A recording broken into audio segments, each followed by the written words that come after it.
Alhamdulillah, puji syukur kita panjatkan kepada Ilahi Robbi. Alhamdulillah, berkat rahmat dan pertolongannya kita dapat dipertemukan kembali di momen yang insya Allah mulia ini. Salawat bertangkai salam selalu tercurah kepada Nabi Muhammad SAW. Kita berdoa semoga Allah berkehendak menjadikan kita bagian dari kafilah orang-orang yang beruntung mendapatkan syafaat Nabi Muhammad SAW. Amin. Kajian online Ramadan spesial didukung dan diselenggarakan oleh Lembaga Amil Zakat Zakat Sukses, ACT, dan Majelis Iman Islam. Tafid, jangan suka nengok kiri kanan, jangan berpaling, fokus pada tujuan. Saya akan mulai dari pertanyaan. Mengapa anjing pemburu bisa menangkap seekor rusa? Padahal kecepatan lari rusa itu jauh lebih cepat dibandingkan anjing pemburu. Anjing pemburu yang paling cepat, saya baca di tulisan tuh namanya anjing jenis Greyhound. Itu paling cepat dia berlari 75 km per jam. Paling cepat tuh. Sementara rusa dia bisa berlari sampai 80 sampai 85 km per jam. Oh Pak, kalau dibanding-bandingin, ya enggak, tentu rusa bisa berlari lebih kencang dibandingkan anjing. Tapi pertanyaannya, kenapa anjing pemburu bisa menangkap seekor rusa yang kecepatan larinya melebihi kecepatan anjing? Begini, anjing pemburu tidak menangkap sembarang rusa. Anjing pemburu akan menangkap rusa yang ketika berlari suka nengok ke belakang. Dan ketika rusa tuh nengok ke belakang, kecepatannya berkurang. Ketika dia nengok nih rusa nih, nengok ke belakang, kecepatannya berkurang. Di saat itulah biasanya anjing pemburu tidak menangkap rusa. La taltafit. Jangan suka nengok kiri kanan. Ya kan? Meskipun kita punya strategi yang canggih, meskipun kita punya beragam kelebihan, kalau kita meleng bisa kesalip sama orang lain. Kalau kita meleng aja dah bisa mendatangkan bahaya, musibah kepada kita sekalian. Hari ini kita berada di tengah pandemi virus corona, COVID-19. Semua kita ingin selamat. Ingat, fokus pada arahan pemerintah.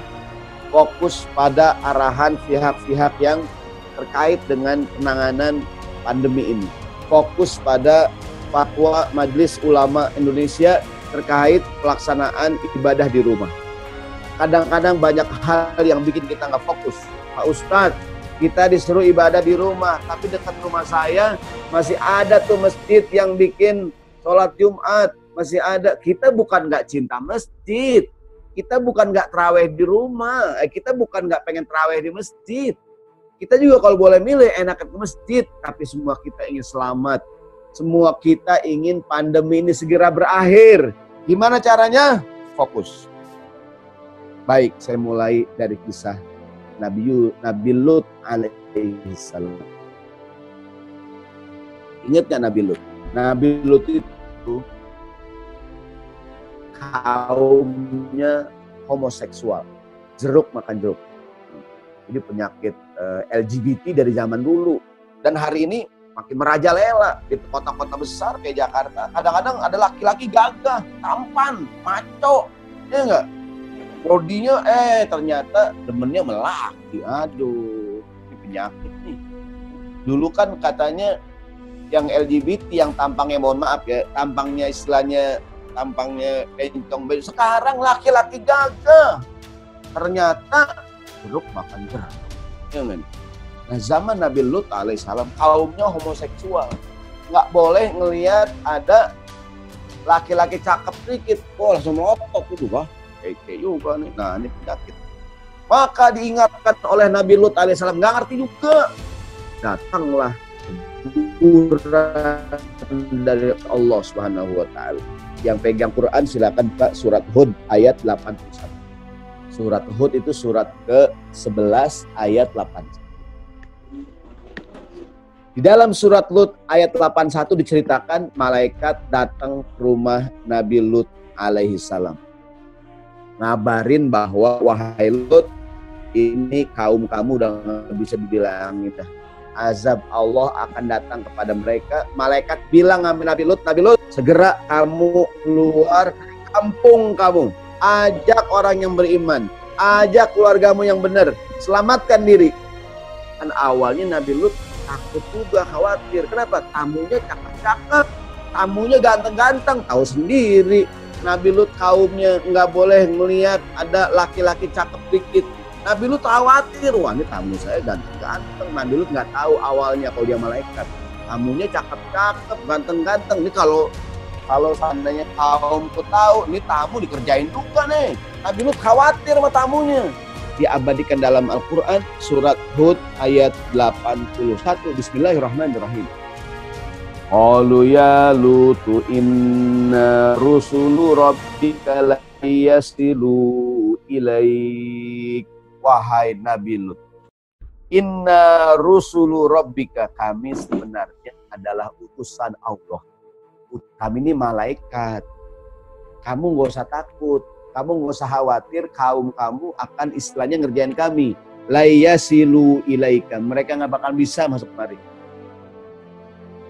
Malaikat lanjutkan pesannya, fa asri bi ahlika minal laili wala yaltafit minkum mawaiduhum subh alaysa subhu biqarib. Wahai Lut, kata malaikat, jangan takut, aku nih malaikat utusan Allah. Begini Lut, wahai Nabi Lut,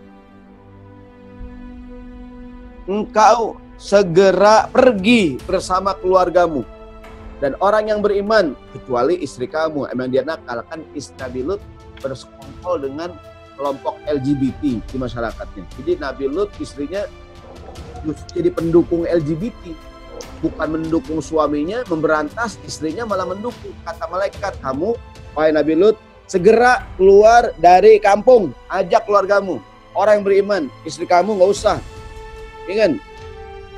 Dan pesan malaikat, wala yaltafit minkum ahadun, dan jangan ada seorang pun nengok ke belakang. Maksudnya lari aja udah, lari, jangan tengok belakang, kabur. Dan kata malaikat, sungguhnya mereka akan ditimpa azab, dan jatuhnya azab itu nanti pada waktu subuh. Kata malaikat, alais hobi qarib, wahai Lut cepetan, dikit lagi subuh. Di ayat lain menguatkan pesan malaikat kepada Nabi Lut, kan ini musibah mau datang nih, musibah mau datang, azab mau datang, gimana supaya engkau selamat? Di ayat lain malaikat berkata kepada Nabi Lut, fa asri bi ahlika bi qita'im minal lail, segeralah engkau kabur bersama keluargamu, ya enggak, malam ini juga, wattabi adbarahum, ajak mereka semua lari. Kamu ikutin nih, kau punya kaum kamu lari, kamu juga ikutin belakang mereka. Pesannya juga sama, wala yaltafit minkum ahadun, jangan ada yang nengok ke belakang, jangan meleng, lari aja udah, jangan nengok kiri kanan. Wamdaw haitsu tu'marun, berjalanlah ke arah yang sudah diperintahkan oleh Allah Subhanahu wa taala. Akhirnya Nabi Lut lari sekencang-kencang. Dia nggak nengok, ingat cerita rusa tadi. Orang kalau lari nengok mulu ke belakang, kecepatannya berkurang. Pesan malaikat, wala yaltafit minkum ahadun, lari kemana? Wamdaw haitsu tu'marun, ke arah yang sudah diperintahkan. Lari Nabi Lut kencang-kencangnya, selamat beliau. Selamatlah Nabi Lut bersama kaumnya daripada musibah. Masyarakatnya, kelompok LGBT binasa. Yang jadi fokus kita pada ayat ini adalah pesan malaikat kepada Nabi Lut, wala taltafit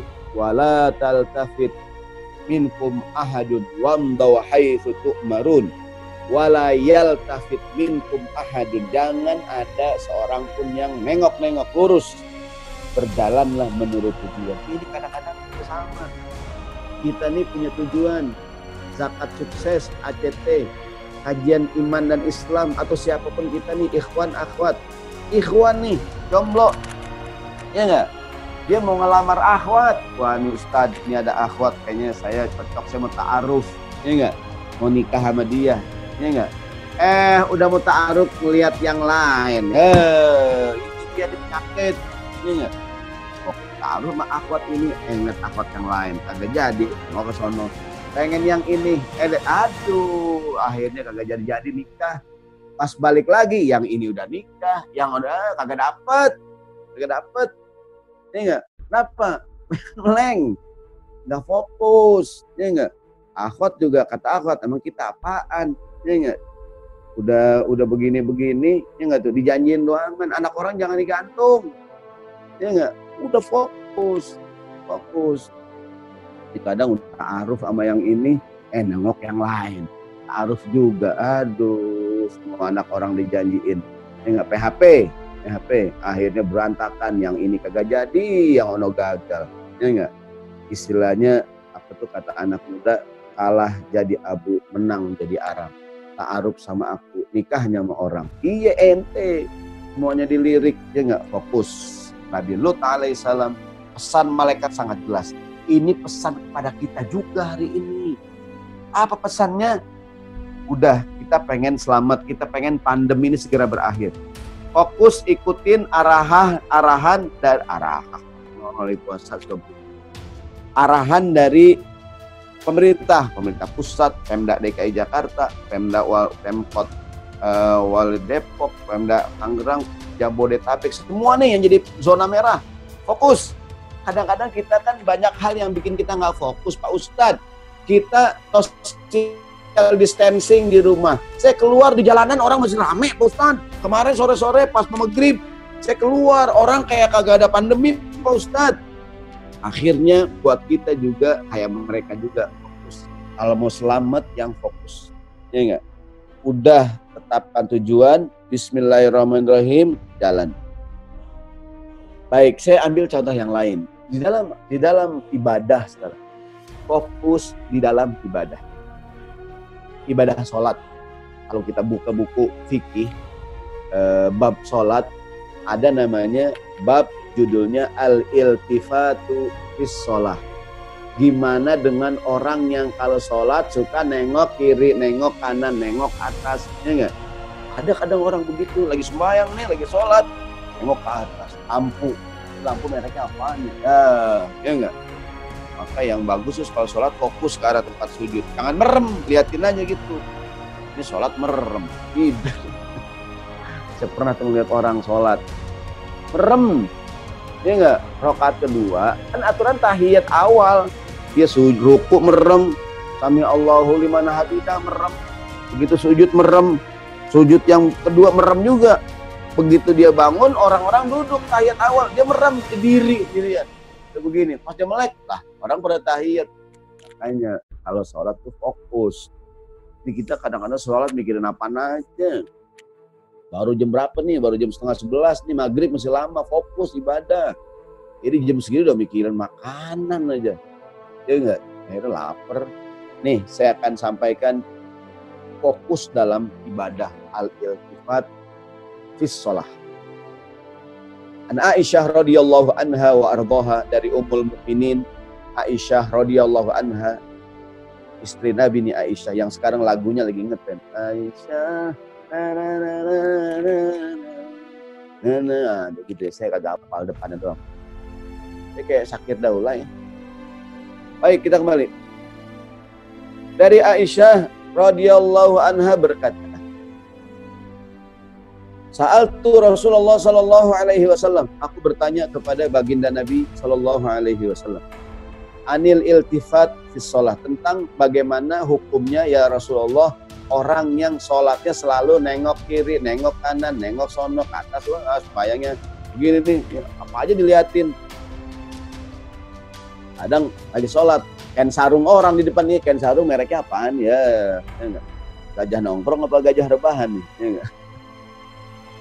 Lagi sembahyang mikirin kain sarung orang nih, kain sarung cap apa nih, cap mangga apa cap bacang nih? Enggak, fokus. Nah, ya Rasulullah, kata Aisyah, dia bertanya tentang iltifat fi sholat. Gimana orang yang sholat waqtilasun yahtalihusuhu syaitanu min sholatil abdi, itu adalah pencurian, pencopetan, perampokan yang dilakukan oleh setan daripada sholatnya seorang hamba. Maksudnya Nabi, kalau kita lagi sholat, kita nengok kiri, nengok kanan, nggak fokus, setan berhasil nyolong sholat kita. Sholat kita ya nggak, tidak lagi fokus karena Allah, setan ngegodain, dia nggak tuh, kita nggak fokus. Maka dianjurkan nih teman-teman anak remaja nih, kalau sholat pakai baju jangan yang banyak tulisan. Ini kadang sholat bajunya belakang banyak tulisan, yang belakangnya baca. Saya tuh ada kaos kenang-kenangan lulusan sekolah, ada nggak tuh? Kan kadang-kadang lulus sekolah bikin kaos kenangan, bikin kaos bacaannya nama-nama teman satu kelas. Nah, di sini nih, ya nggak? Nama-nama teman satu kelas. Kadang-kadang 3 kelas. Ada semuanya namanya dari A, semua temennya dari Wati, Budi, Iwan, Herman, Joko, siapa aja dah namanya, ya nggak? Lagi sembahyang kita di belakang dia, kita baca di sana nama gua itu ada. Kalau sholat pakai baju jangan yang aneh-aneh, ya nggak? Sholat pakai baju yang warna, dah. Termasuk sejadah, bro. Sejadah jangan yang kebangetan motif. Kita lagi sholat nih, lihat ke arah sejadah, gambarnya masjid. Lah, ini masjid, ubahnya piring apa? Kok menariknya cuma atu? Lah, kayak ada orang ya. Jadi yang bagus juga nih, karpet di masjid jangan yang kebanyakan corak-corak begini, gambar ini, gambar itu, ya enggak? Udah yang warna aja deh. Sholat. Sekarang alhamdulillah nih, sekarang ada yang jualan namanya gamis baju sholat ya. Orang laki itu kadang-kadang bajunya kependekan, celana kedodoran, pas lagi sujud, lagi ruku dan nih, lagi ruku, celana kedodoran, bajunya naik. Mohon maaf nih, ini belahan pantatnya kelihatan begitu tuh. Ya, lagi ruku, lagi sujud, lebih-lebih lagi. Bajunya keangkat, celananya turun, ya enggak? Alay, celana kedodoran, akhirnya kelihatan tuh belahan tuh. Ya enggak? Nah, sekarang disediain tuh baju gamis buat sholat. Jadi, nah ya, gitu. Ya Rasulullah, gimana orang yang sholatnya nengok-nengok, al-iltifat ke sholat? Ingat kata Nabi, waqtilasun yahtalisuhu syaitanu min sholatil abdi. Itu pencurian, pencopetan yang dilakukan setan dari sholat seorang hamba. Kalau kita sholat nengok-nengok mulu, sholat kita dicolong sama setan. Di lain hadis bersabda Nabi kita Muhammad, tadi riwayat Imam Bukhari. Lain hadis Imam Tirmizi meriwayatkan an Anas ibni Malik radhiyallahu anhu qala li Rasulullah sallallahu alaihi wasallam, kata Anas, Nabi Muhammad bersabda kepadaku, wahai Anas, iyyaka wal iltifat bis shalah. Anas, hati-hati kamu lagi sholat, jangan nengok, jangan meleng, bayang nengok kiri, nengok kanan, kadang liatin lampu, liatin baju orang, ya enggak? Liatin model rambut orang, rambutnya modelnya mohak tuh. Nah, gitu. Ya enggak? Apa kata Nabi? Anas, iyyaka wal iltifat bis shalah. Fa innal iltifata fis sholati halakah. Kamu tuh kebangetan nengok-nengok mulu dalam suatu kebinasaan. Fa in kana la budda fa fit tatawu. Kalau emang mau nengok juga dalam sholat sunnah, la fil fardhah, bukan dalam sholat fardu. Kadang makanya nih kalau sholat tuh yang kira-kira bikin kita nggak fokus, singkirin. Kadang-kadang nih ada orang lagi sholat, dia bawa motor, parkir motor di halaman sholat, dia sholat, lagi ruku, dia nengok ke belakang, oh masih ada motor gua nih, ya Allah, liman hamid. Pas dia sujud, nengok lagi, masih ada. Maka tuh motor kunci dulu, bro. Ya nggak, titipin sama penjaga, lu pelit banget sih, kasih duit yang jaga berapa kek, 2.000. Pelit banget, infak. Ada yang jaga, cuma dia nggak mau nitip. Dia malas kasih duit, dia parkir dah di pinggiran. Ini nggak, mau ruku, nengok ke belakang, masih ada. Amin Allah, sujud, nengok lagi, masih ada. Pas rakaat kedua hilang. Makanya tuh motor gembok, rantai, ya nggak. dengan rantai kapal paling ya, motor tahun 70-an rantainya banyak banget. Kan apa yang bikin kita nggak fokus tuh? Ingat titipin menjaga, ingat fokus.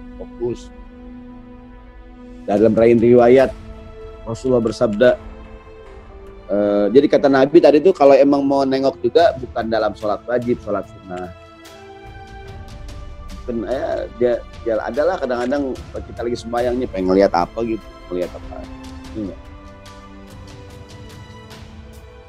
Baik, sekarang hadis yang lain tentang iltifat shalah. An Anas ibn Malik radhiyallahu anhu berkata qala Rasulullah sallallahu alaihi wasallam, kata Nabi, ma balu aqwamin yarfauna absarahum ila sama. Kata Nabi, kenapa sih orang lagi sembahyang matanya nengok ke atas dulu?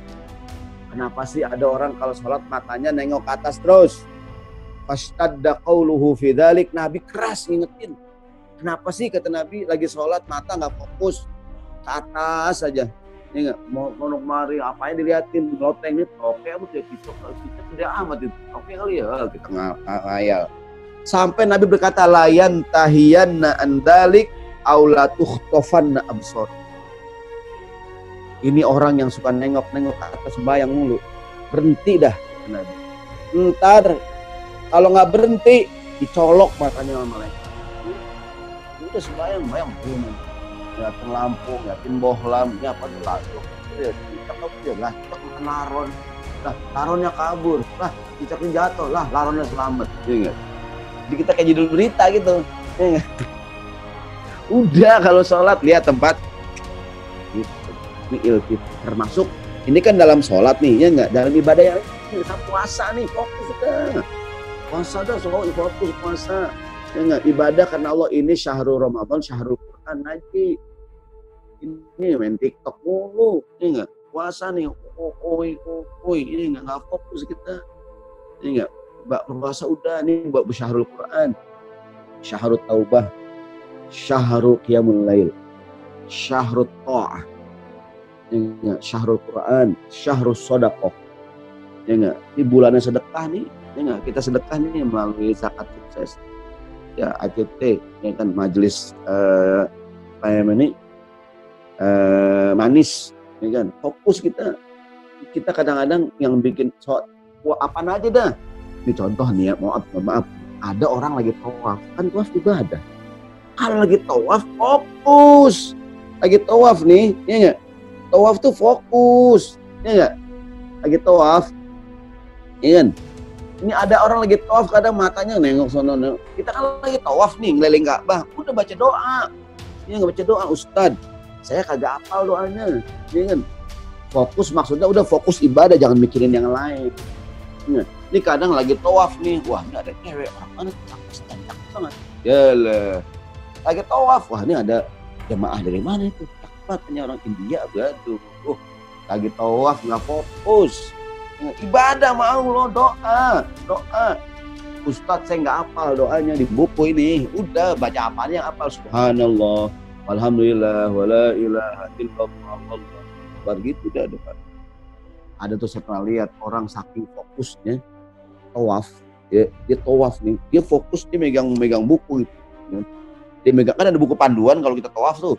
Dia nunduk aja begini, nunduk lagi doa. Temannya belok dia kagak tahu. Temannya belok Ka'bah. Dia nunduk aja gitu. Dia lah kok gue di luar dia. Bangetan fokus, Bang. Ingat ya dia lagi tawaf muter, jangan nunduk aja. Baik saudaraku sekalian, yang jadi ibadah yang tawaf fokus, puasa fokus. Lagi ngaji, kalau kita baca Quran, ingat baca Quran ya jadi fokus saat baca Al-Quran. Dalam kitab At-Tibyan Imam Nawawi, termasuk yang makruh adalah kita baca Quran dan kita tidak fokus saat tilawah. Lagi ngaji megang remote TV, lagi baca Quran kadang nengok TV, ganti channel ya, udah kelar satu juz. Ini enggak termasuk yang makruh sambil tilawah mulut sambil ngunyah. Ini mungkin mbak habis taraweh di rumah tilawah, ya enggak di sampingnya ada kolak, ya enggak sambil ngaji nyuap nyam pada pisang nih, ya enggak sambil ngaji nyuap lagi, aduh. Ya enggak? Nah, ini ada biji salak nih, makan ini. Kok keras bisa ternyata biji salak beneran. Bukan biji salak kue, bukan. Biji salak beneran, kita mau rebus, empuk. Ya. Fokus makanya baca Quran, nggak boleh lagi dengan yang lain. Baca Quran, nengok TV, baca Quran, ngobrol. Kalau ngaji, kalau ngobrol. Itu. Ini kadang lagi tilawah, sibuk nonton TV, lagi tilawah, makan, lagi tilawah, ngechat. Ada nggak tuh? Chatting. Tilawah sambil ngechat, "Hai bro, hai guys, lagi ngaji nih guys." Ada Roman, ada yang bales. Baca apa bro? Ini baca Al-Baqarah guys. Aduh, gak kelar-kelar. Ya enggak? Termasuk yang makruh dalam tilawah, kita tilawah Quran sibuk dengan yang lain. Ya enggak? Ini Allah marah sama kita, gimana sih? Kita baca surat dari Allah, kita malahan gak fokus. Jangan. Jadi yang bikin kita kadang tidak selamat alias ya itulah karena kita. Baik, kita masuk contoh yang lain. Ini mudah-mudahan omongan kita nih, ya kan, bisa. Jangan sibuk dengan komentar orang. Ada pepatah dalam bahasa Indonesia, anjing menggonggong, kafilah tetap berlalu. Ini pepatah orang Indonesia ya, anjing menggonggong, kafilah tetap berlalu. Kita kalau udah punya tujuan, ya nggak nih? Kata Imam Syafi'i, ridhon nasi ghayatun la tudrak. Mengejar keridhaan manusia, tujuan yang susah kita dapat. Membuat semua orang senang dengan yang kita lakukan itu susah. Alaika bima yuslihuka. Fokuslah kamu melaksanakan yang sudah kamu sepakati. Kita nih ada acara, ya nggak? Ada acara, umpamanya nih, ya kan? Ada majelis iman Islam kerjasama dengan Zakat Sukses, kerjasama dengan ACT, bikin acara, udah fokus. Kadang-kadang kita kan rapat, udah meeting, terus kan begini, tag. Ketika digulirkan, ada aja orang komen. Tentu mendengarkan komentar orang boleh, tapi kalau kita selalu mikirin komentar orang, nggak kerja-kerja. Ada tuh mantan Presiden Amerika Serikat. Dia punya kata-kata mutiara, quotes. Terkenal juga tuh. Winston Churchill.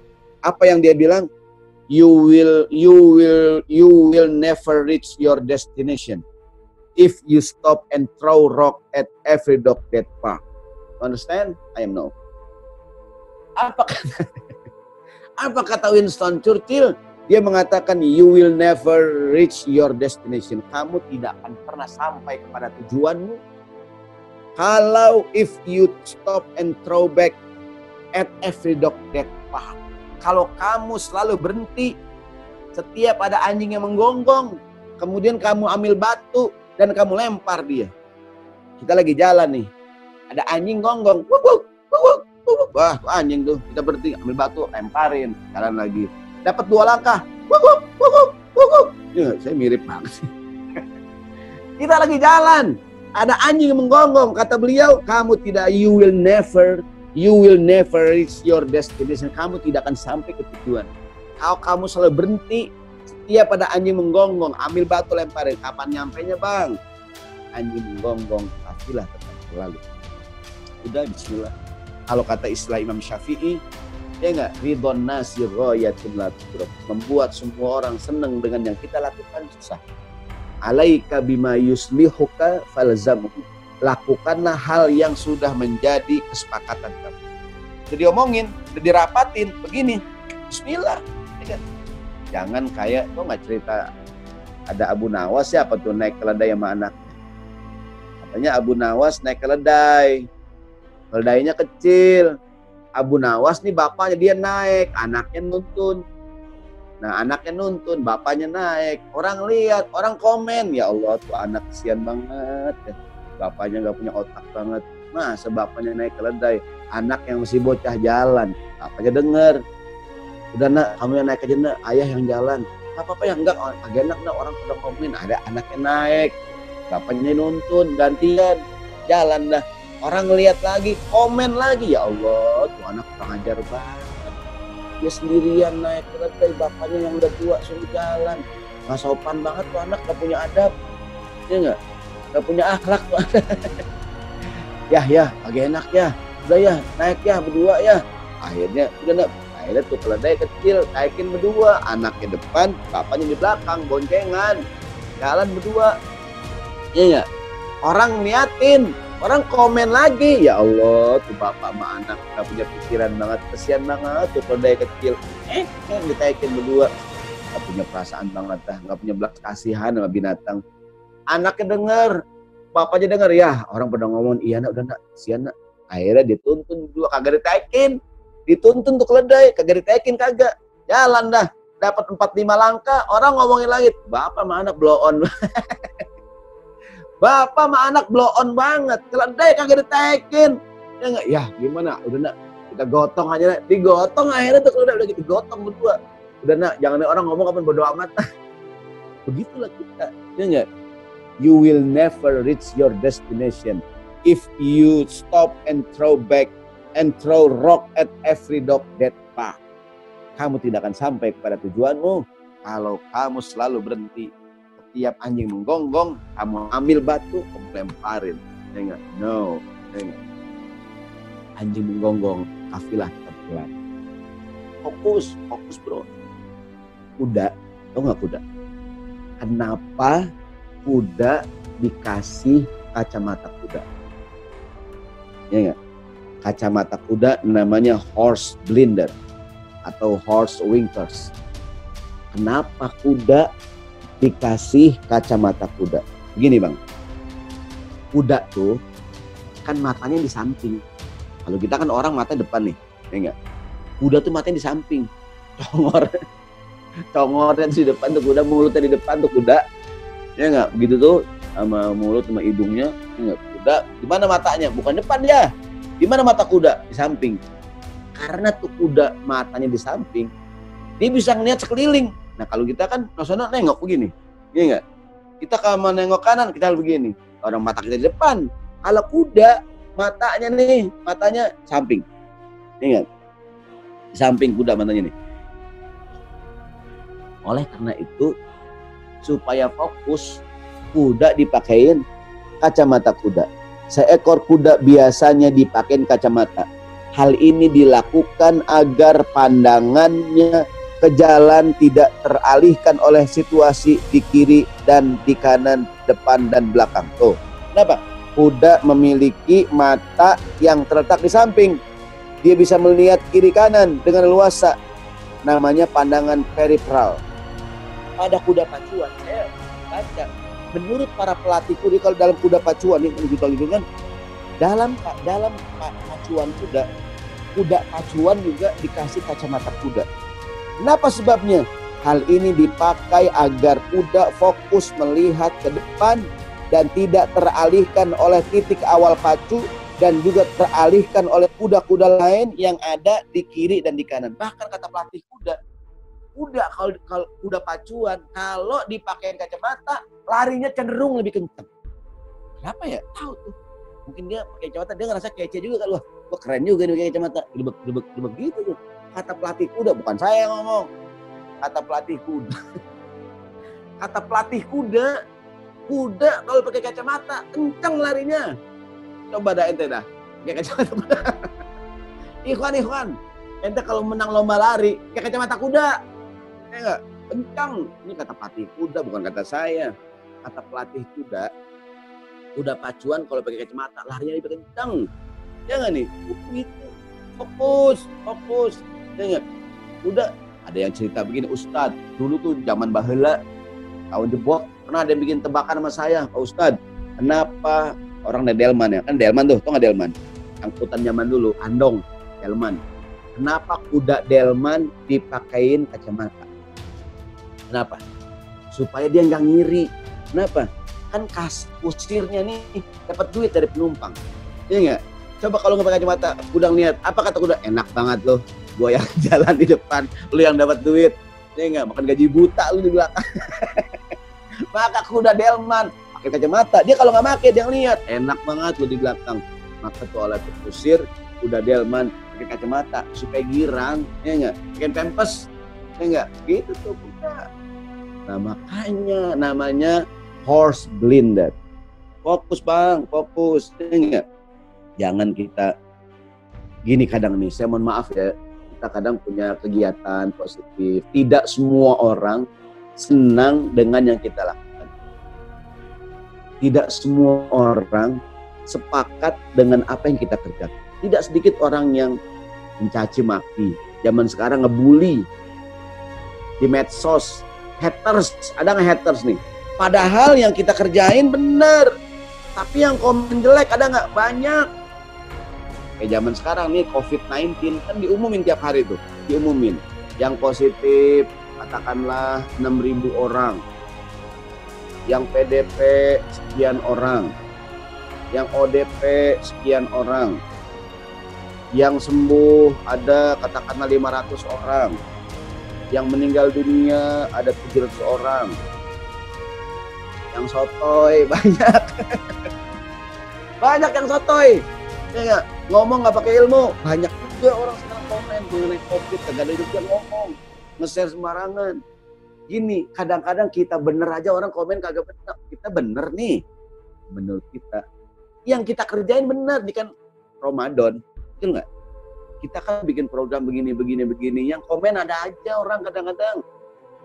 Maka ada kalimat syair, bunyinya kul bima syi'ta fi masabbati irbi fasukuti anil laimi jawabu ma ana adimul jawabi walakin ma dharral asadu an tujibal kilab. Artinya, katakanlah, ucapkanlah, silahkan kamu ngomong, silahkan kamu mencaci maki aku, mencaci maki kehormatanku. Fasukuti anil laimi jawab, diamku atas hinaanmu adalah jawaban dariku.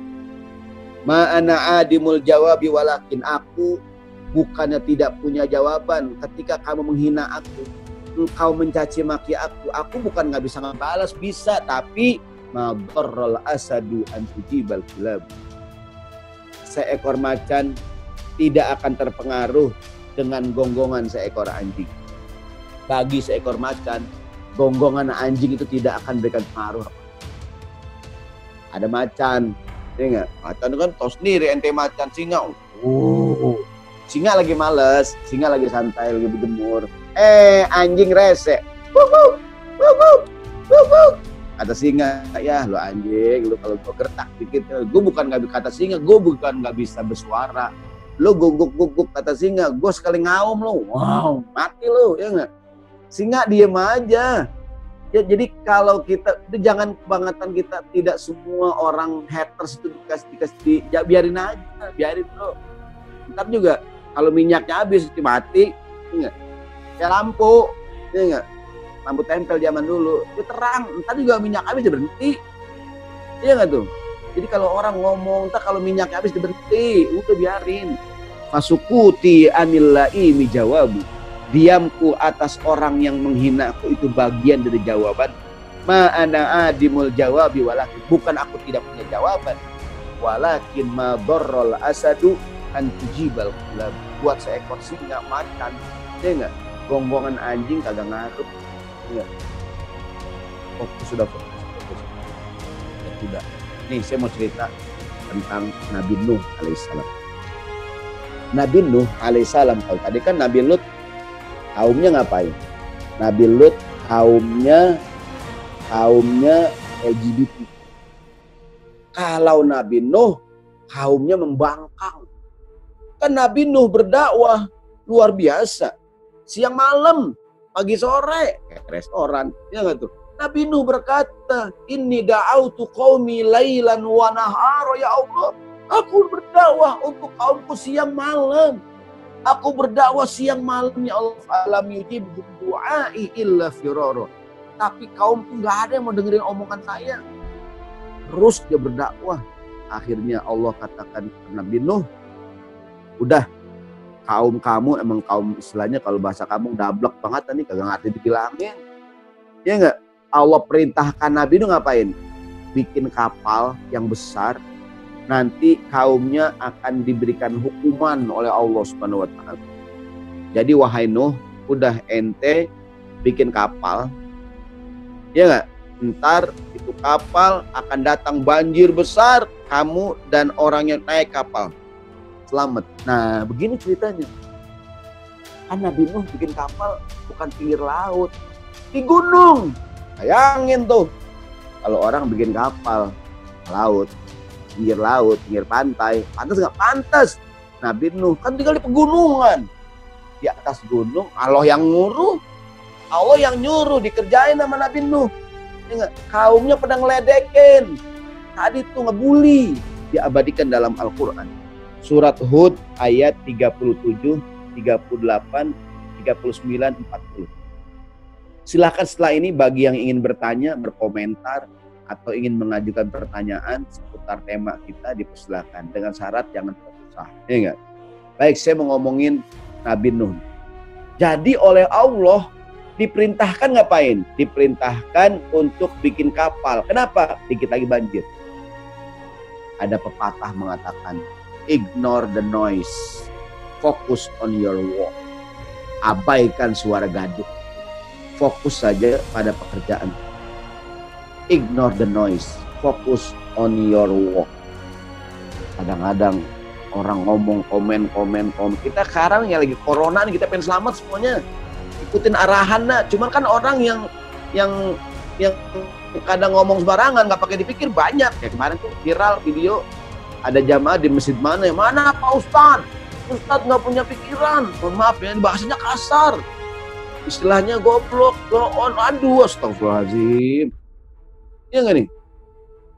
Allah firmankan dalam Al-Quran, Bismillahirrahmanirrahim, wasna'il fulka bi'ayunina wa wahyina wala tukhatibni fil ladzina zalam innahum mughraqun wa yasna'ul fulka wa kullama marra alaihi mala'un min qaumihi sakhiru min qala in taskharu minna fa inna naskharu minkum kama taskharun fasawfa ta'lamuna man ya'tihi 'adzabun yukhzihi wa yahillu 'alaihi 'adzabun. Ini surat Hud ayat 37 sampai 39, maaf bukan 40 ya, sampai 39. Allah perintahkan Nabi Nuh, wasna'il fulka bi'ayunina wa wahyina. Wahai Nuh, buatlah kapal yang besar dengan pengawasan dan petunjuk kami. Sudah bikin kapal, yang kamu kerjain kami awasin, kami liatin. Wala tukhatibni fil ladzina zalamu, dan jangan kamu bicarakan dengan aku tentang orang-orang zalim itu, gitu kata Allah. Kemudian innahum mughraqun, mereka udah tenggelam. Udah pokoknya kamu jangan ngurusin kaum kamu dah. Ya kan? Yang penting fokus bikin kapal yang gede. Fokus. Kamu aku awasin bi ayunina wa wahyina. Udah, pokoknya Allah suruh kapalnya begini. Akhirnya disuruh bikin kapal, Nabi Nuh bikin kapal. Dia juga mikir juga bikin kapal di atas gunung. Gimana? Kemudian wa yasna'ul fulka. Nabi Nuh mulai bikin kapal gede, kapalnya besar.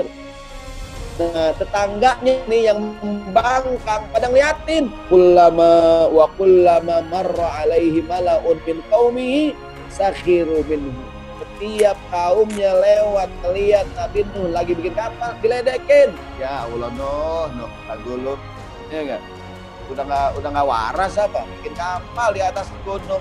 Sakhiru minhu, diledekin, nanti dibully. Haters ngebully kita. Kita tuh kalau mau naik, yang ngebully banyak, ya enggak? Sakhiru minhu, diledekin Nabi Nuh alaihissalam. Qala, dijawab oleh Nabi Nuh, in taskharu minna fa inna naskharu minkum kama taskharun. Hari ini kalian ngeledek aku, ngatain aku, ngebully-bully, ngehina-hina. Kata Nabi Nuh, biarin aja, besok lu liatin dah. Besok ente, sekarang biarin dah, ente ngomong apa, besok gantian. Ya, ente pada mati semua, kena musibah. Ya kan? Biarin dah. Mungkin Nabi Nuh menenangkan juga kaumnya. Wahai Nabi Nuh, kita diajak-ajak, udah biarin lah. Biarin lah orang pada ngomong apaan tentang kita. Kayak sama hari ini. Kita kadang berbuat ini, orang kadang ngebully kita. Ngapain sih ngaji online? Ya enggak? Mendingan tidur, puasa. Ya enggak? Ngapain sih begini-begini? Takut banget sama virus, takut itu malah Allah. Ya enggak? Kalau udah mati, mati aja. Tuh enggak bang. Kita kadang melakukan social distancing, kita cuci tangan, kita begini. Orang yang ngomong ada aja bang. Orang yang ngomong begini begitu, ya enggak? Ada aja. Iya kan? Bilang sama mereka. Apa yang kita bilang? Kayak omongan Nabi Nuh. In taskharu minna fa inna naskharu minkum kama taskharu. Sekarang kalian meledek saya. Tunggu suatu saat. Ya enggak? Ente sekarang menghina-hina saya, besok gantian ente kena. Fasaufa ta'lamuna may ya'tihi 'adzabu yukhzihi wa yahillu 'alaihi 'adzabu muqim. Kelak kamu akan mengetahui siapa yang akan ditimpa oleh azab yang menghinakannya dan akan ditimpa oleh azab yang kekal. Jadi, ya kan?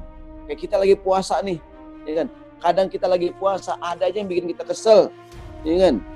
Kadang-kadang kita lagi puasa, ya enggak? Kemudian ada orang yang ngomong begini, ngomong begitu, lagi puasa, bikin kita emosi. Sampai Nabi Muhammad dalam sebuah hadis, apa kata Nabi? Kalau kamu lagi puasa, ya enggak?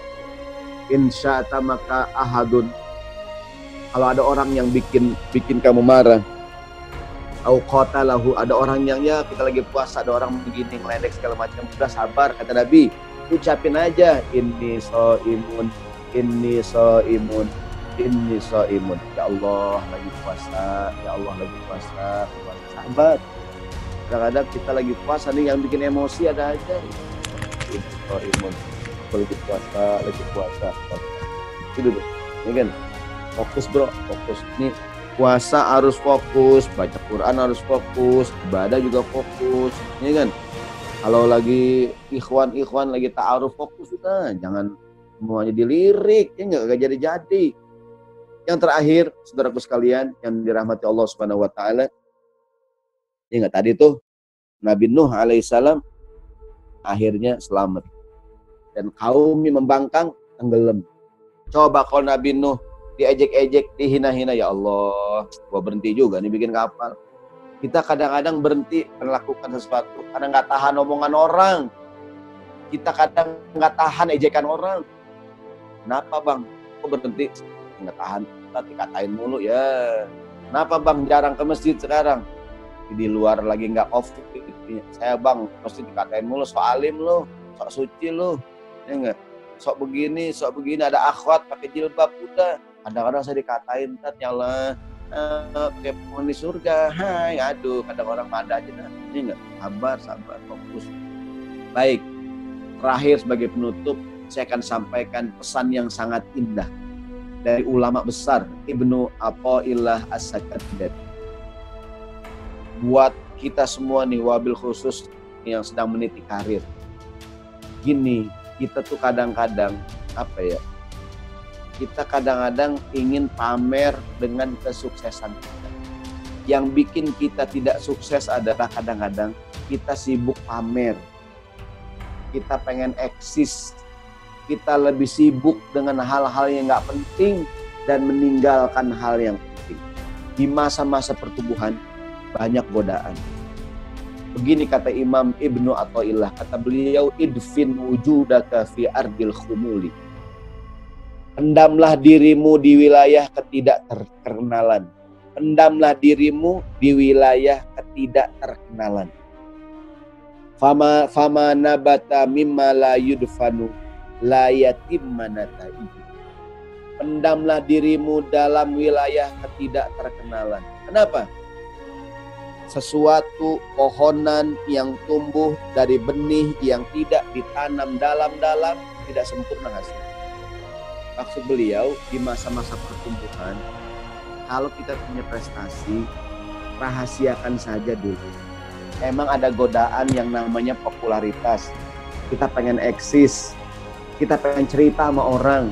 Kalau kita punya prestasi, kalau kita berhasil ini, berhasil itu, godaan. Idfin wujudaka fi ardil khumuli. Pendamlah dirimu di wilayah ketidakterkenalan. Tahanlah untuk cerita ke orang lain. tahan sebentar. Tidak semua orang senang dengan kesuksesan kita. Tidak semua orang senang dengan keberhasilan kita.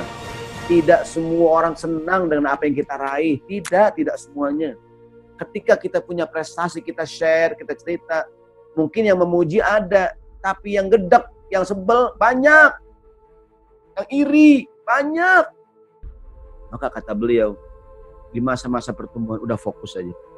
Kamu punya prestasi, udah jangan ceritakan.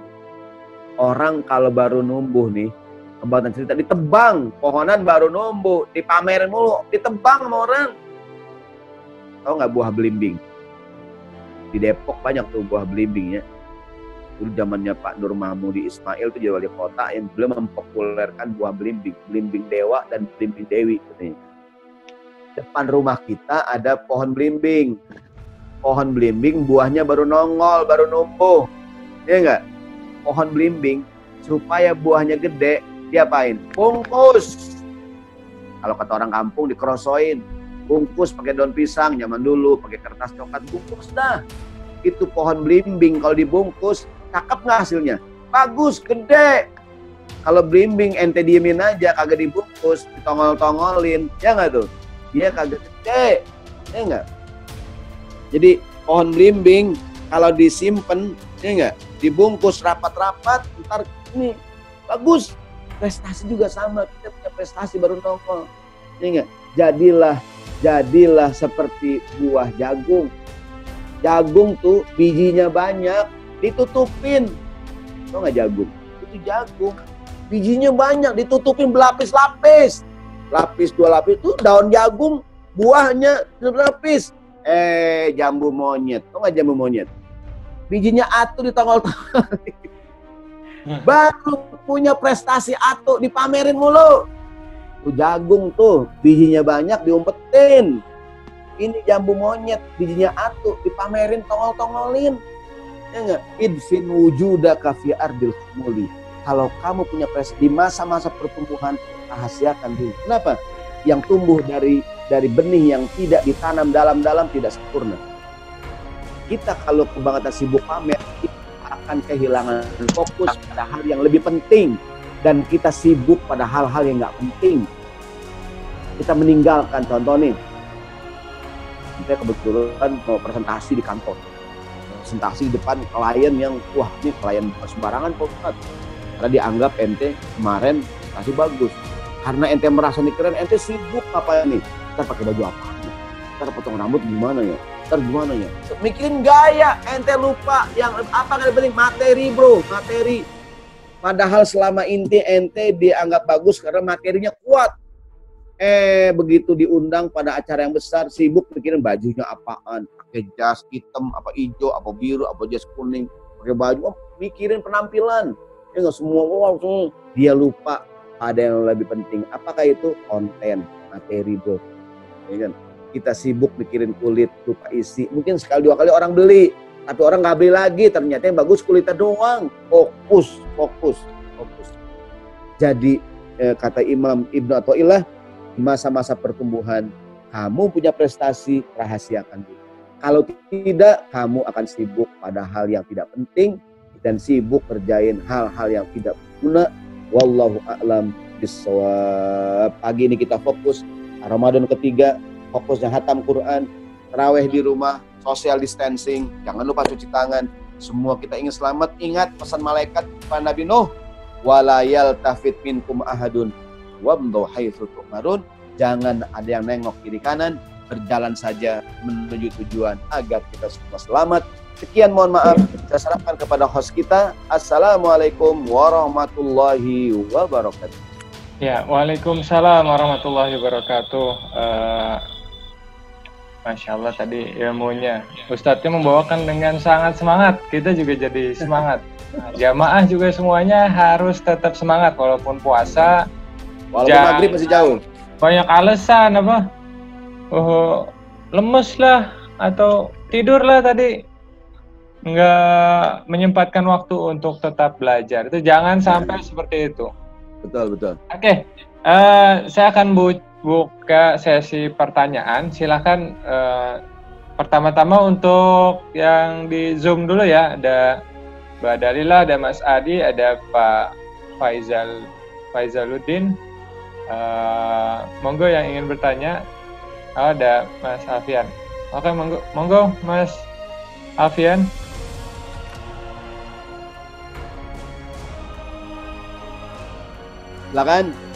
Silakan. Atau ingin menambahkan?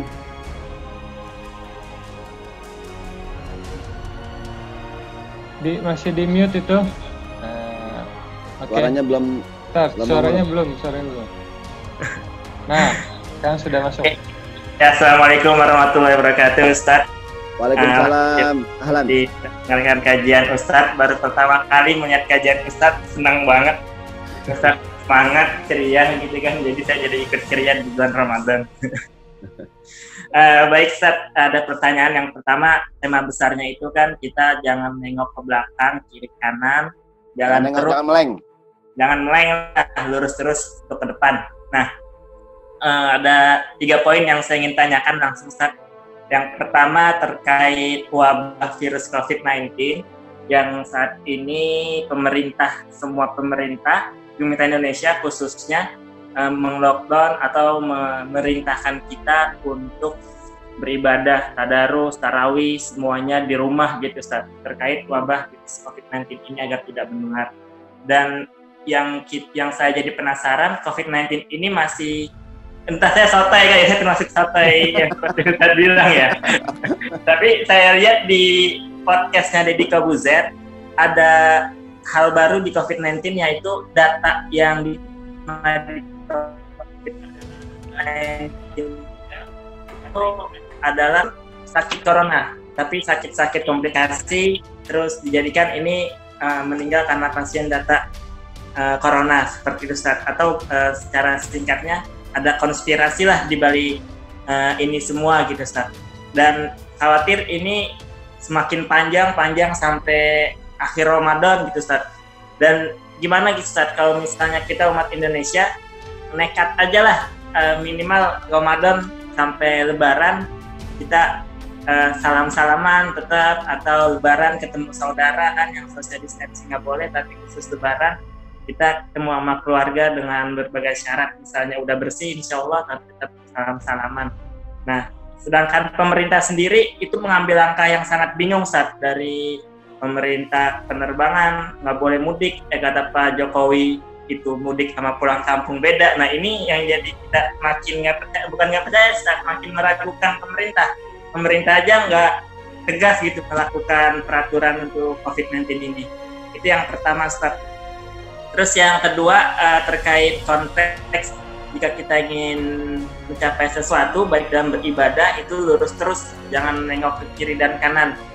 Apakah ada hal-hal tertentu yang membolehkan kita untuk tetap melihat ke kiri dan kanan gitu Ustaz? Kalau misalnya kata pepatah kan kita harus melihat ke belakang sedikit-sedikit untuk pelajari kesalahan, seperti itu Ustaz.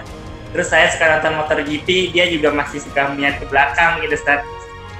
Lihat ke belakang, ke depan lagi. Nah itu ada gak Ustaz hal-hal tertentu yang membolehkan kita untuk tetap melihat ke belakang untuk mempelajari kesalahan-kesalahan kita di masa lalu? Mungkin itu aja satu pertanyaannya. 2, yang pertama terkait boleh gak sih kita nekat nanti Ramadan kita nggak ngikutin pemerintah, ketemu sama saudara-saudara ya Lebaran, salim-saliman. Terus yang kedua pertanyaannya terkait ada gak hal-hal yang membolehkan kita untuk tetap melihat tentang sunat, untuk memperbaiki kesalahan-kesalahan kita di masa lalu, untuk tetap melangkah ke masa depan seperti itu Ustaz. Keterangan Ustaz. Ya. Wah, pertanyaannya anak muda Ustaz. Semangat ya. Langsung ya. Baik, ya, Bismillahirrahmanirrahim. Baik, langsung ya.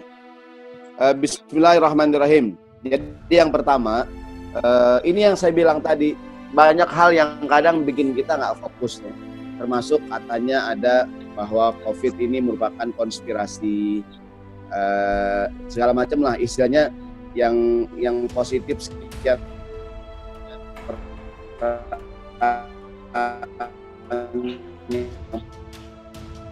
Juga orangnya juga banyak. Jadi begini. Kalau kita yang paling cocok bicara, kalau masalah ekonomi yang cocok bicara pakar ekonomi. Nah, yang kita hadapi sekarang adalah penyakit COVID-19 virus corona. Siapakah yang paling pantas ngomong? Yaitu para medis.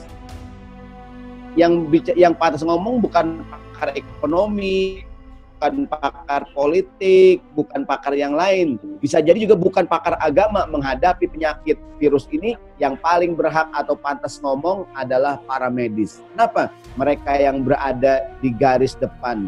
Ibarat prajurit, mereka pasukan inti depan.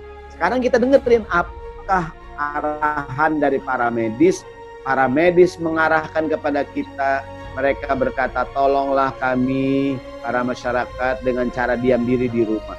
Kalau masyarakat nggak ngerti, artinya masih terus berkeliaran, kemungkinan penyebaran virus ini akan terus merajalela. Kita ambil pelajaran dari katakanlah Korea Selatan, dari Singapura, dan beberapa negara yang berhasil meminimalisir atau katakan menekan, sehingga grafiknya yang tadinya naik menjadi berubah menjadi landai pelan-pelan. Kenapa? Di Korea Selatan dan di beberapa negara berhasil karena masyarakatnya taat dengan arahan pemerintah, arahan para medis. Dan sebaliknya, di beberapa negara yang mengabaikan arahan-arahan dari orang yang ahli, katanya ikutin berita seperti Italia dan beberapa negara yang lain, udah dibilangin waktu itu agar stay at home, nggak ngerti juga apakah yang terjadi. Jumlah yang meninggal dunia, jumlah yang terpapar semakin banyak. Jadi yang pertama menurut saya dalam hal ini yang pantas bicara adalah para medis. Karena tadi yang sotoy banyak, yang nggak ngerti ngomong, ada yang cuman influencer ngomong, ada orang yang gitu. Artinya kalau yang ngomong siapa nih? Ya, seperti kalau main bola yang berhak ngomong itu ya para apa namanya komentator bola. Kan dulu pernah diprotes, dulu pernah ada siaran Piala Dunia, saya lupa di TV One apa di SCTV gitu, siaran Piala Dunia. Yang diundang komentatornya para politikus. Ya, komentatornya bukan komentator bola, itu banyak pemirsa yang kecewa. Kenapa? Ini bola yang ngomong bukan ahli bola, ya enggak? Mana dalilnya? Al-Quran, fas'alu ahla dzikri in kuntum la ta'lamun.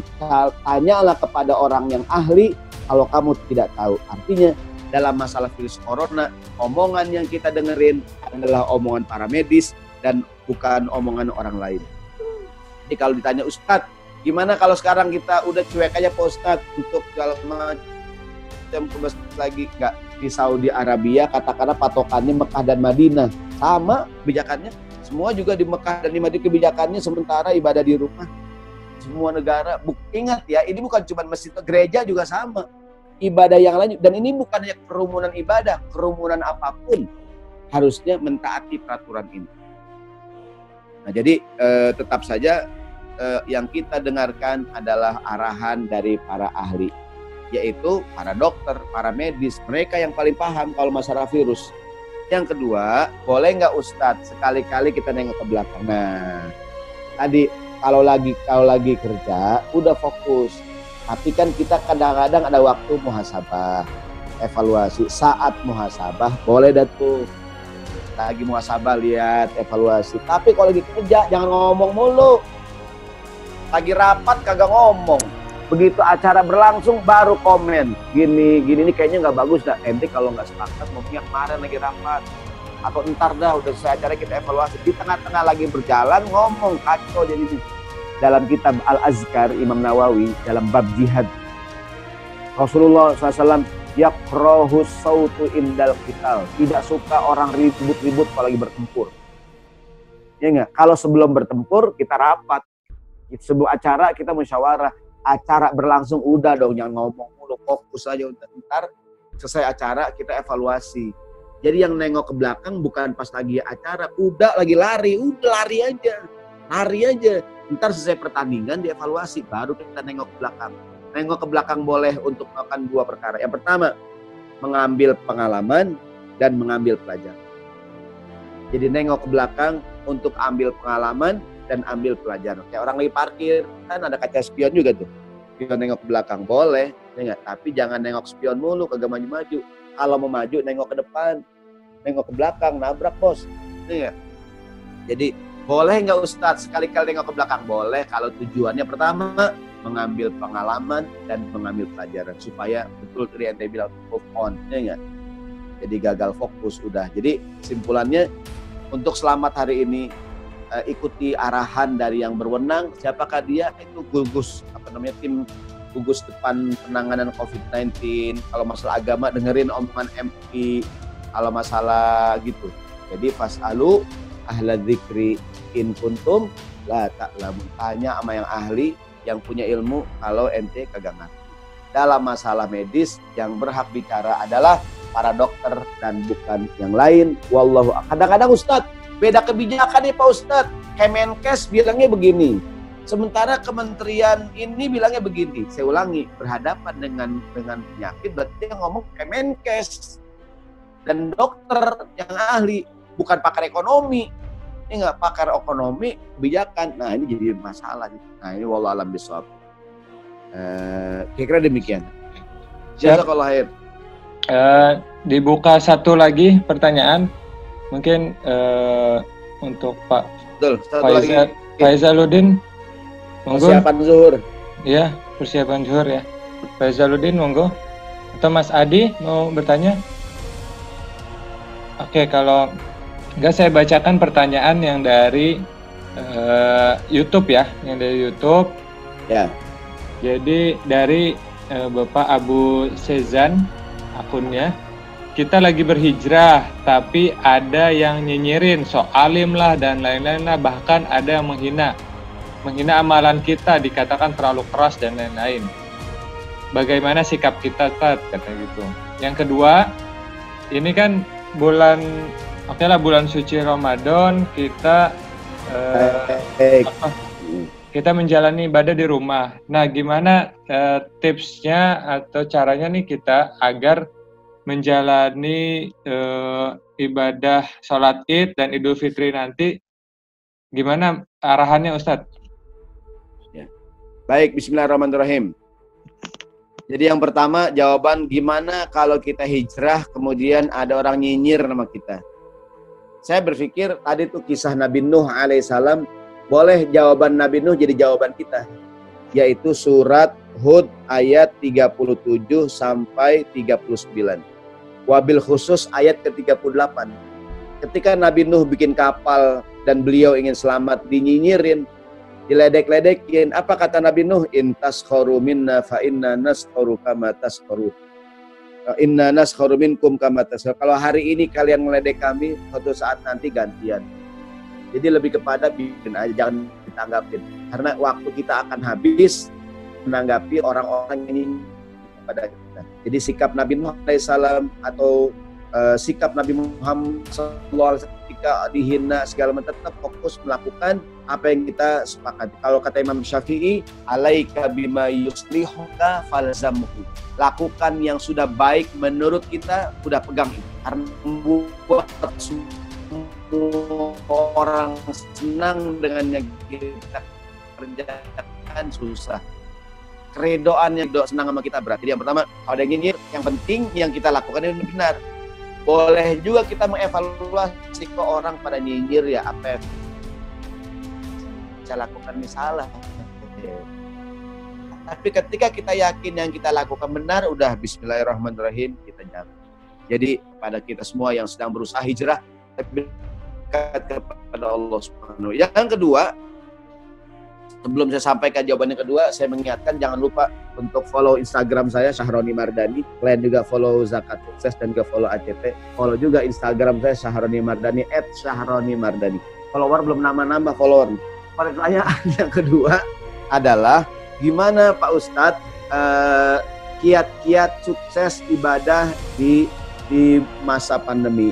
Nanti saya akan sampaikan di pekan-pekan berikutnya. Tapi yang paling penting saya percepat. Yang pertama, bikin tempat ibadah di rumah.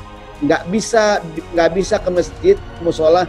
Bikin masjid dan musola di rumah kita. Dalam kisah Maryam namanya mihrab. Maryam beribadah di mihrabnya. Nabi Zakaria beribadah di mihrab. Dalam Sahih Bukhari ada bab judulnya Al-Masajidu fil Buyut. Anjuran membuat masjid dalam rumah. Dalam artian siapkan satu ruangan khusus di rumah kita. Mungkin ruang tamu, ruang kamar. Sekarang semua barang-barang geser.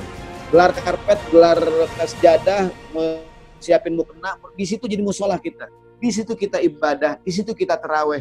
Ibaratnya bikin tempat main celok ya, apa tuh?